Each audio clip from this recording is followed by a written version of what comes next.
सल्लल्लाहु अलैहि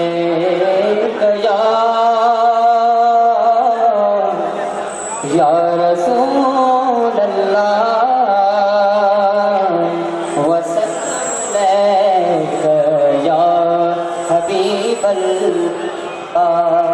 माशाअल्लाह दोस्तों, जमात सगोरी घड़िया पर हमारी आवाज में बुलंद आवाज से पढ़ायो सल्लल्लाहु अलैहि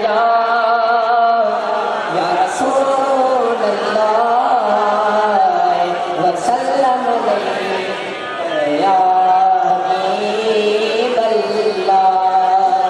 जो सुन नबी असां प्यार ओ हथ मथे करे, जो सुन नबी असां प्यार भई हथ मथे करे। हाँ जो सुन नबी असां प्यार भई हथ मथे करे। दोस्तों ये मज़ो न आहे भई हथ मथे कर सॼो पिंडाल। जो सुन नबी असां प्यार भई हथ मथे करे। हाँ जो सुन नबी असां प्यार भई हथ मथे करे। जेको नूर बने मेरे पार भई हथ मथे करे। जो सुन नबी असां प्यार भई हथ मथे करे। जानबो आयो जग सवेले रहमत बने जी बाग सवेले। जानबो आयो जग सवेले रहमत बने जी बाग सवेले। जगी मिलो जिन सार भई हथ मथे करे। हाँ जगी मिलो जिन सार भई हथ मथे करे। जो सुन नबी असां प्यार भई हथ मथे करे। जो सुन नबी असां प्यार भई हथ मथे करे। तमाम काबिल तवज्जो शेर है भई हथ मथे कर सुभान अल्लाह चौथा भाग पेश करना। अंगूर साजे कर इशारो शम्स कमर पे ले तो यारो। अंगूर साजे कर इशारो शम्स कमर पे ले तो यारो। चले तो सोना निहार भई हथ मथे करे। चले तो सोना निहार भई हथ मथे करे। जो सुन नबी असां प्यार भई हथ मथे करे। साइल जेकी दर्द आया झोल भरे तने से रंगाया। साइल जेकी दर्द आया झोल भरे तने से रंगाया। आए सखी सरदार भई हथ मथे करे।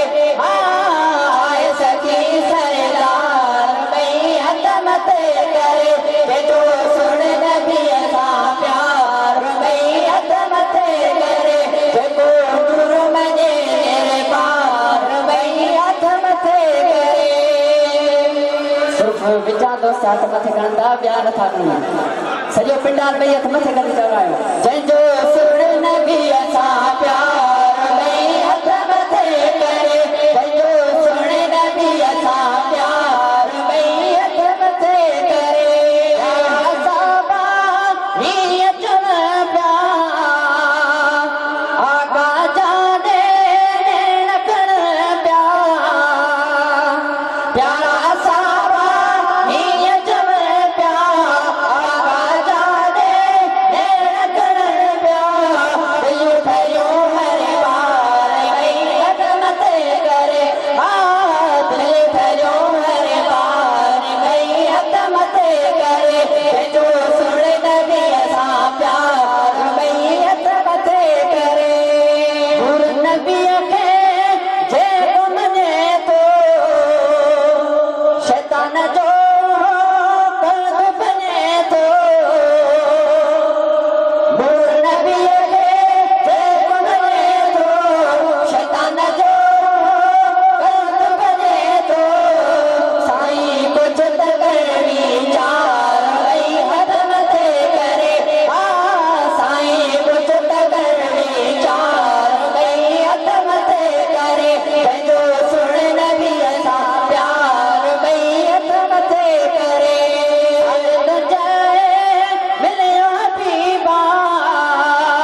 मैयत मथे करे पढ़ायो दोस्त जंहिंजो